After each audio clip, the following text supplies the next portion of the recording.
أعوذ بالله من الشيطان الرجيم.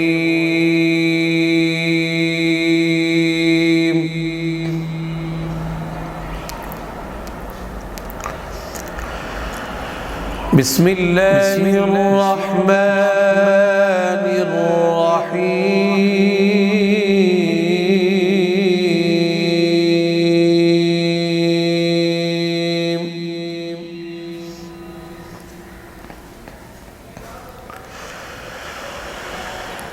إنا أعطيناك الكوثر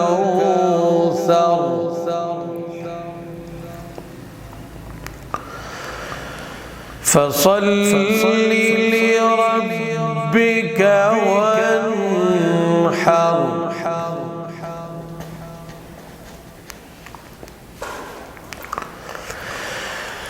إنا أعطيناك الكوثر فصل لربك وانحر. إن شانئك هو الأبتر. صدق اللہ العظیم. الحمدللہ آج ایک مرتبہ پھر انجمن غلامان مصطفیٰ انٹرنیشنل کے تحت صبح بہارا رمضان ٹرانسمیشن کے ساتھ حاضر ہیں. آج ہمارے ٹرانسمیشن میں نعت رسول مقبول صلی اللہ تعالیٰ علیہ وآلہ وسلم کے لیے ہمارے پاس موجود ہے، حاضر ہیں جناب ہمارے انجمن غلامان مصطفیٰ انٹرنیشنل میڈیا کے انچارج جناب مرزا محمد عامر صاحب کہ وہ نعت رسول مقبول صلی اللہ تعالیٰ علیہ وآلہ وسلم پیش فرمائیں. سر طور کوئی جائے اسے آپ کیا کہیں گے. سر طور کوئی جائے اسے آپ کیا کہیں گے. جسے خود خدا بلائے اسے آپ کیا کہیں گے. جسے خود خدا بلائے.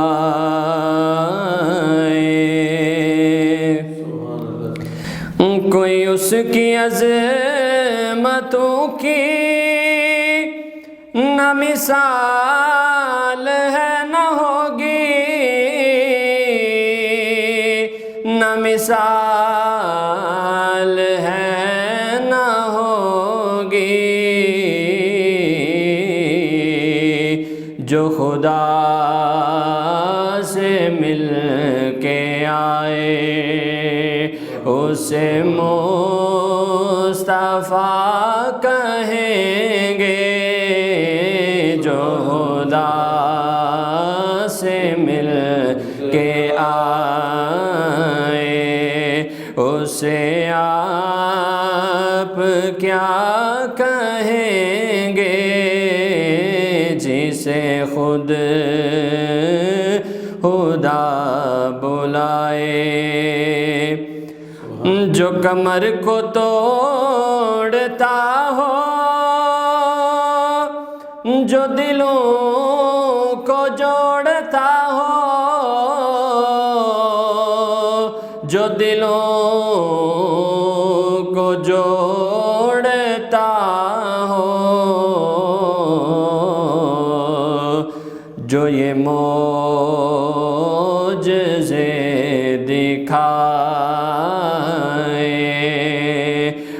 اسے آپ کیا کہیں گے جو یہ معجزے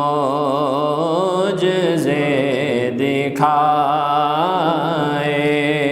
اسے آپ کیا کہیں گے سر طور کوئی جائے، اسے آپ کیا کہیں گے جسے خدا بلائے، اسے آپ کیا کہیں گے۔ الحمدللہ، آج ہمارے پاس ہمارے معزز مہمان موجود ہیں، جناب حضرت علامہ مولانا قاری عامر سہیل قادری صاحب۔ وہ زبان کی حفاظت کے حوالے سے گفتگو فرمائیں گے۔ تمام انجمن غلامان مصطفیٰ انٹرنیشنل کے تحت صبح بہاراں رمضان ٹرانسمیشن کے ناظرین و سامعین، آپ سماعت فرمائیں۔ نحمدہ ونصلی ونسلم علی رسولہ الکریم، اما بعد فاعوذ باللہ من الشیطان الرجیم، بسم اللہ الرحمن الرحیم۔ انجمن غلامان مصطفیٰ انٹرنیشنل صبح بہاراں ماہ رمضان المبارک شریف کی اس ٹرانسمیشن کو دیکھنے والے حاضرین و ناظرین و سامعین، آج میں آپ کے سامنے زبان کی حفاظت کے متعلق چند باتیں بیان کرنے کی سعادت حاصل کروں گا۔ اللہ تعالیٰ نے جو ہمیں بے شمار نعمتیں عطا فرمائی ہیں، ان میں سے زبان اللہ تعالیٰ کی ایک بہت بڑی نعمت ہے۔ تو جس طرح باقی نعمتوں کو اللہ تعالیٰ کی اطاعت کے دائرے میں رہتے ہوئے استعمال کرنا اور ان سے فوائد حاصل کرنا ضروری ہے، اسی طرح اس نعمت کو بھی اللہ تعالیٰ کی رضا اور اللہ تعالیٰ کی اطاعت کے لیے استعمال کرنا ہی مومن کا سب سے بڑا فرض ہے۔ زبان ایک ایسا پرزہ ہے ہمارے جسم میں اور ایک ایسا حصہ ہے کہ مسند احمد کی حدیث پاک ہے کہ نبی اکرم صلی اللہ تعالیٰ علیہ وآلہ وسلم نے فرمایا، اس وقت تک بندے کا ایمان درست نہیں ہو سکتا کہ جب تک بندے کا دل درست نہ ہو جائے، اور فرمایا کہ بندے کا دل اس وقت تک درست نہیں ہو سکتا، سیدھا نہیں ہو سکتا کہ جس وقت تک بندے کی زبان سیدھی نہ ہو جائے۔ تو آپ اندازہ کریں کہ زبان کا ہمارے جسم میں کیا مقام ہے کہ اس کی درستگی نبی پاک صلی اللہ علیہ وآلہ وسلم نے فرمایا کہ دل کی درستگی کا سبب ہے۔ یہ درست ہو جائے گی تو دل بھی درست ہو جائے گا۔ اور پیارے آقا علیہ الصلاۃ والسلام کا فرمان عالی شان ہے، آپ نے فرمایا جو بندہ مجھے دو چیزوں کی ضمانت دے دے تو میں اس کو جنت کی ضمانت دیتا ہوں۔ کتنی بڑی بات ہے، اور میں یہ اکثر کہا کرتا ہوں کہ کوئی بھی بندہ آپ کو جنت کی ضمانت دے، مثال کے طور پر کوئی علامہ صاحب دیں، کوئی پیر صاحب دیں، کوئی مفتی صاحب دیں، کوئی بھی ضمانت دے تو کسی کی کوئی گارنٹی نہیں ہے، کیونکہ خود کا معلوم نہیں ہے کہ خود پتہ نہیں کہاں جائیں گے۔ لیکن جس کو ضمانت نبیوں کے امام دے دیں کہ یہ جنتی ہے، اس کو پھر جنت سے کوئی نکال نہیں سکتا۔ تو نبی پاک صلی اللہ علیہ وآلہ وسلم نے فرمایا کہ جو دو چیزوں کی حفاظت کی مجھے ضمانت دے کہ میں ان کی حفاظت کروں گا، ان کا غلط استعمال نہیں کروں گا، تو فرمایا میں اس کو جنت کی ضمانت دیتا ہوں۔ کتنی بڑی بات، اللہ اکبر۔ یا رسول اللہ صلی اللہ تعالیٰ علیہ وسلم، وہ دو چیزیں کون سی ہیں؟ تو آقا علیہ الصلاۃ والسلام نے فرمایا کہ ایک تو جو دو جبڑوں کے درمیان میں ہے، اور دوسری جو دو ٹانگوں کے درمیان میں ہے، یعنی انسان کی زبان اور انسان کی شرمگاہ۔ یہ دو چیزیں پیارے آقا علیہ الصلاۃ والسلام نے فرمایا کہ جو ان کی ضمانت دے، ان کو غلط استعمال نہ کرے، جیسے اللہ کا حکم ہے ویسے ان کو استعمال کرے، تو فرمایا اس کے لیے جنت کی ضمانت ہے۔ تو اس لیے ہمیں چاہیے کہ ہم اپنی زبان کو جو ہے اپنے کنٹرول میں رکھیں، قابو میں رکھیں۔ بہت ساری ایسی مثالیں ہیں کہ بندے کی زبانیں جو ہیں نا وہ کنٹرول میں نہیں رہتی، جو الفاظ بس ذہن میں آئے، بس جو بھی بات دل کی تو وہ کر دی، زبان سے نکال دی۔ یاد رکھیں کوئی ایک بھی جملہ، بخاری شریف کی حدیث پاک ہے، پیارے آقا علیہ الصلاۃ والسلام نے ارشاد فرمایا کہ تم لوگ ایک کلمہ بول دیتے ہو، ایک بات کہہ دیتے ہو، لیکن تمہیں پتہ نہیں ہوتا کہ یہ بات کتنی وزنی ہے، یہ بات اس میں کتنا وزن ہے، تم کہہ دیتے ہو۔ فرمایا اس ایک بات کی وجہ سے بندہ مشرق سے مغرب تک جتنا فاصلہ بنتا ہے، اس فاصلے جتنا گہرا اس کو دوزخ میں گرا دیا جاتا ہے جو بندہ وہ کلمہ کہہ دیتا ہے۔ حالانکہ ہم سمجھتے ہیں ہم نے معمولی سی بات کی ہے، ہم نے کوئی اتنی بڑی بات تو کی نہیں ہے، لیکن اس ایک کلمے کی وجہ سے امام الانبیاء صلی اللہ تعالیٰ علیہ وآلہ وسلم فرماتے ہیں کہ بندے کو مشرق سے مغرب تک کے درمیانی فاصلے کے برابر اس کو دوزخ میں گرا دیا جاتا ہے، دوزخ کی گہرائیوں میں بھیج دیا جاتا ہے۔ تو اس لیے ہمیں پھر چاہیے نا کہ ہم اپنی زبان سے ایسے الفاظ نہ نکالیں کہ جو الفاظ اللہ تعالیٰ کی ناراضگی کا سبب بنے۔ ایک یہ بھی حدیث پاک ہے، پیارے آقا علیہ الصلوۃ والسلام نے فرمایا کہ بعض اوقات تم کلمہ کہہ جاتے ہو، کوئی بات کہہ جاتے ہو، لیکن تمہیں پتہ نہیں ہوتا کہ یہ بات کتنی بڑی ہے۔ اس ایک بات کی وجہ سے قیامت تک واسطے، قیامت تک کے لیے آپ لوگوں کے مقدر میں اللہ ایک بات کے صدقے ہی اپنی رضا لکھ دیتا ہے۔ کتنی بڑی ہے، دیکھیں ایک کلمہ کہا، ایک بات کہی، تو اس ایک بات کی برکت سے ہی قیامت تک کے لیے اللہ کی رضا حاصل ہو گئی، دل سیدھا ہو گیا، معاملات درست ہو گئے۔ تو اس لیے زبان جو ہے اس کا بہت بڑا مقام ہے ہمارے جسم میں، یہ اللہ تعالیٰ کی ایک بہت بڑی نعمت ہے۔ ہر مومن کو چاہیے کہ اس کو ویسے استعمال کرے کہ جیسے نبی پاک صلی اللہ علیہ وآلہ وسلم نے فرمایا، اللہ تعالیٰ نے فرمایا، اللہ کا قرآن ہے، اللہ نے فرمایا کہ جو بھی لفظ تم اپنی زبان سے نکالتے ہو، ہر لفظ کو لکھنے والا ایک مقرر ہے، وہ لکھ رہا ہے تمہاری، یہ نہیں۔ اور یہ حقیقت ہے، قرآن پاک میں ہی یہ بات موجود ہے۔ قیامت کے دن جب نامہ اعمال بندے کے حوالے کیا جائے گا کہ دیکھو، اور وہ اس میں دیکھے گا تو وہ حیران ہو رہا ہوگا اور کہے گا کہ اس میں تو کوئی چھوٹی سے چھوٹی چیز بھی نہیں چھوڑی گئی، بڑی سے بڑی چیز تو ہے ہی، چھوٹی سے چھوٹی چیز بھی نہیں چھوڑی گئی، ہر چیز ہی اس میں لکھ دی گئی ہے۔ تو وہ حیران ہو رہا ہوگا کہ اتنی چھوٹی چھوٹی چیزیں بھی میری لکھ دی گئی ہیں، حالانکہ جن باتوں کو ہم بالکل وقت ہی نہیں دیتے، ہم سمجھتے ہیں کہ یہ معمولی باتیں ہیں، وہ بھی نامہ اعمال میں لکھی جا رہی ہیں اور لگاتار لکھی جا رہی ہیں۔ تو اس لیے اپنی زبان کو کنٹرول میں رکھنا، قابو میں رکھنا اور اس کا اچھا استعمال کرنا، کہ نبی پاک صلی اللہ علیہ وآلہ وسلم نے فرمایا کہ 4 چیزیں جس بندے کو مل گئیں وہ سمجھے کہ اس کو دنیا و آخرت کی ساری خیریں ہی اس کے مقدر میں کر دی گئی ہیں۔ یا رسول اللہ صلی اللہ تعالیٰ علیہ وسلم، وہ کون سی؟ تو فرمایا ایک بندے جس کو ذکر کرنے والی زبان مل جائے، اور فرمایا دوسرا جس کو شکر کرنے والا دل مل جائے، اور تیسرا فرمایا جس کو صبر کرنے والا بدن مل جائے، اور چوتھا فرمایا کہ جس کو ایسی بیوی مل جائے کہ جو دین کے معاملات میں اس کی مددگار ثابت ہو، دیندار بیوی جس کو مل جائے۔ تو فرمایا یہ 4 چیزیں جس کو مل گئیں تو اس کو دنیا و آخرت کی سارے خیریں مل گئیں۔ اور سب سے پہلی چیز کون سی تھی؟ وہ زبان جو اللہ کے ذکر سے تر رہے، اللہ اکبر کبیرہ۔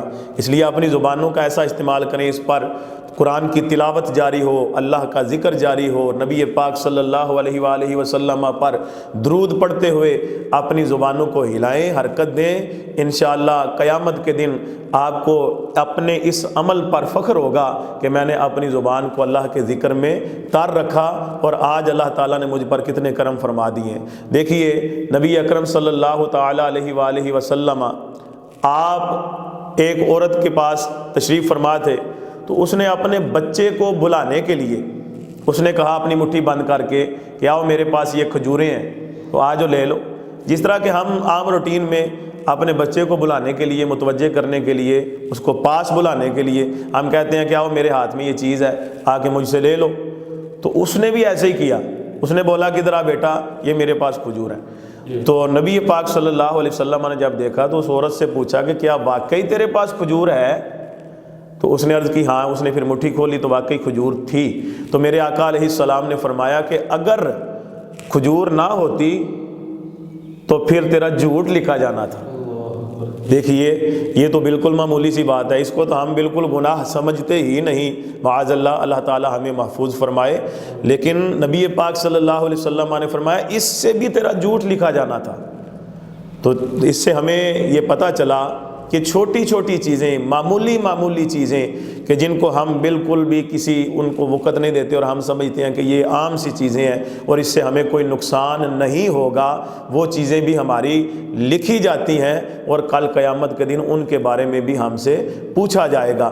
نبی پاک صلی اللہ علیہ وآلہ وسلم کی بارگاہ میں عرض کی گئی کہ یا رسول اللہ صلی اللہ تعالیٰ علیہ وسلم، ہمیں یہ ارشاد فرمائیے کہ سب سے زیادہ جنت میں لے جانے والے جو اعمال ہیں بندوں کو وہ کون سے ہیں؟ تو نبی اکرم صلی اللہ تعالیٰ علیہ وآلہ وسلم نے فرمایا سب سے زیادہ جو بندوں کو جنت میں لے کے جانے والے اعمال ہیں وہ میرے آقا علیہ السلام نے فرمایا بندے کا تقوی اور حسن اخلاق۔ یہ دو چیزیں ایسی ہیں کہ فرمایا کہ یہ سب سے زیادہ بندوں کو جنت میں لے کے جائیں گے، متقین اور حسن اخلاق والے جو ہوں گے ان کو زیادہ جنت میں لے کے جائیں گی۔ پھر عرض کی گئی یا رسول اللہ صلی اللہ تعالیٰ علیہ وسلم، ہمیں یہ ارشاد فرمائیے کہ سب سے زیادہ دوزخ میں لے جانے والی چیزیں کون سی ہیں؟ تو نبی پاک صلی اللہ علیہ وآلہ وسلم نے فرمایا سب سے زیادہ دوزخ میں لے جانے والی چیزیں، پہلی چیز میرے آقا علیہ السلام نے فرمایا زبان۔ یہ زبان، آپ نے زبان پکڑ کر فرمایا یہ زبان، اور دوسرا فرمایا شرمگاہ۔ یہ دو چیزیں سب سے زیادہ لوگوں کو جہنم میں لے کے جائیں گی، دوزخ میں لے کے جائیں گی۔ زبان جس کو ہم بالکل ہمارے کنٹرول میں نہیں ہوتی، ہم جو زبان میں آتا ہے زبان پہ آتا ہے ہم اس کو بولتے چلے جاتے ہیں اور ہم سمجھتے ہیں معمولی سی بات کر رہے ہیں، لیکن آقا علیہ السلام نے فرمایا یہ زبان ہی سب سے زیادہ لوگوں کو جنت میں دوزخ میں لے کے جانے کا سبب بنے گی۔ یعنی جو بھی اس کو غلط استعمال کرے گا، غلط الفاظ بولے گا تو پھر اس کو یہ دوزخ کی طرف لے کے جائے گی۔ سب سے زیادہ اسی کی وجہ سے لوگ جہنم میں جائیں گے۔ تو اس لیے یہ اس کو معمولی نہ سمجھیں، اس کی حفاظت کریں، اس پر اللہ تعالیٰ کا ذکر جاری ہونا چاہیے، اس کو قرآن کی تلاوت میں مشغول رکھیں۔ نبی پاک صلی اللہ علیہ وآلہ وسلم اللہ تعالیٰ کے عرش کے پاس سے گزرے نا تو آپ نے دیکھا کہ ایک بندہ ہے وہ عرش کے نیچے جو نور کے پردے لٹک رہے ہیں وہ ان میں بیٹھ کر تو وہ اللہ کا ذکر کر رہا ہے، وہ مشغول ہے ادھر۔ تو نبی پاک صلی اللہ علیہ وآلہ وسلم نے عرض کی یا الہی کیا یہ کوئی نبی ہے؟ تو فرمایا گیا نہیں یہ نبی نہیں ہے۔ یا الہی کیا یہ کوئی فرشتہ ہے؟ تو جواب آیا نہیں یہ فرشتہ بھی نہیں۔ مولا یہ کون ہے؟ تو فرمایا کہ یہ وہ بندہ ہے کہ جس میں 3 صفات پائی جاتی تھی، 3 عادات پائی جاتی تھی، ان عادات کی وجہ سے اس کو اتنا بلند مقام ملا۔ مولا وہ کون سی؟ تو فرمایا کہ اس میں پہلی عادت تو یہ پائی جاتی تھی کہ ہمیشہ اپنی زبان کو یہ اللہ کے ذکر سے تر رکھتا تھا، اور دوسرا فرمایا آقا علیہ السلام نے کہ فرمایا گیا کہ یہ اپنا دل مسجد کے ساتھ لگائے رکھتا تھا۔ اللہ اکبر کبیرہ۔ آج کل تو ہم جس کو مسجد کے ساتھ جس کا دل لگا ہو، جو مسجد میں جا کے زیادہ وقت دے، ہم سمجھتے ہیں اس کو اور کوئی کام ہی نہیں ہے، شاید اس لیے یہ مسجد میں بیٹھا رہتا ہے۔ لیکن یاد رکھیں مسجد کے ساتھ جس بندے نے دل لگایا اللہ نے اتنا بلند فرمایا کہ اس کو اپنے عرش کے نیچے نور کے پردوں میں اللہ تعالیٰ نے اٹھا کر بٹھا دیا، جگہ عطا فرما دی۔ تو فرمایا کہ دوسرا کام یہ کرتا تھا مسجد کے ساتھ دل لگا کے رکھتا تھا، اور تیسرا یہ اپنے والدین کے لیے بے عزتی کا سبب نہیں بنتا تھا۔ کوئی ایسا کام، کوئی ایسی بات، کوئی ایسی حرکت نہیں کرتا تھا کہ جس کی وجہ سے لوگ اس کے والدین کو تانا دیں، بھی دیکھیں آپ کے بیٹے نے کون سی حرکت کی ہے، والدین کے لیے بے عزتی کا سبب نہیں بنتا تھا۔ تو یہ 3 کام، پہلا کام فرمایا کہ وہ یہ کرتا تھا کہ اپنی زبان کو ہمیشہ اللہ کے ذکر سے تار رکھتا تھا۔ تو اللہ کے ذکر سے اپنی زبان کو تار رکھیں، اس کو غلط استعمال نہ کریں، ہو سکتا ہے کوئی ایسا کلمہ معاذ اللہ ہم بول بیٹھیں، زبان سے کوئی ایسا کلمہ نکال دیں، ہم اس کو معمولی سمجھتے ہوں، لیکن اللہ تعالیٰ کی بارگاہ میں اس سے ناراضگی ہمیشہ کی مقدر بن جائے اس بندے کی کہ جو ایسا کلمہ اپنی زبان سے بولے۔ ہمیشہ اچھے کلمات اپنی زبان سے نکالیں، ہمیشہ اچھا ذکر کریں۔ اللہ تعالیٰ ہمیں اپنی زبانوں کی حفاظت کرنے اور ان کو ہمیشہ اپنے اللہ تعالیٰ کے ذکر سے تر رکھنے کی توفیق عطا فرمائے۔